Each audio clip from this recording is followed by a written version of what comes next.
বড়শি বানানো নিয়ে ব্যস্ত আছে। এই আপনারা দেখতেছেন আমাদের এটা হচ্ছে আমাদের পুকুর, এখানে মাছ চাষ করা হয়। আজকে মাছ ধরার জন্য প্ল্যান করতেছি, বসি দিয়ে মাছ ধরবো ইনশাল্লাহ। তো অন্তত 4-5টা বসি আনা হয়েছে, আর আমার ছোট ভাই, আমার ফ্রেন্ড সহ আমরা সবাই মিলে এখন মাছ ধরবো, বসি পাবো। ম্যানেজমেন্টের দায়িত্বে আছে আমাদের শুভ। শুভ কিছু বলো। আসসালামু আলাইকুম রাহমাতুল্লাহি ওয়া বারাকাতুহু।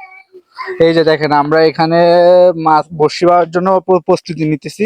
এই যে এগুলো হচ্ছে যে মাছের চারা আর কি, এগুলারে বলা হয় মাছের চারা। এগুলো আমরা একটা জায়গায় ফেলবো, তারপর হচ্ছে যে এগুলা দিয়ে আর কি মাছ আসবে, আসার পরে আমরা ওইখানে বড়শি ফেলবো, তারপর হচ্ছে যে মাছ ধরবো আর কি।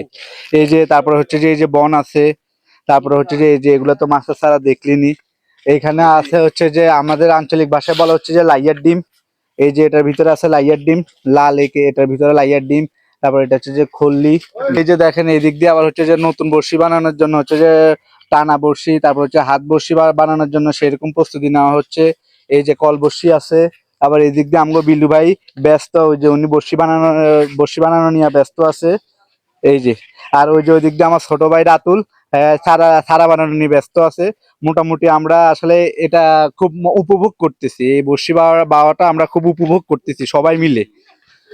মূলত হচ্ছে এটা একটা শখ, এখানে যে আমরা যে অনেক কিছু পাবো বা এরকম কোনো ইয়ে নাই, বাট হচ্ছে যে এই যে একটা মজা, এই মজাটাই হচ্ছে যে গ্রামের মূল একটা মৌলিক একটা বৈশিষ্ট্য।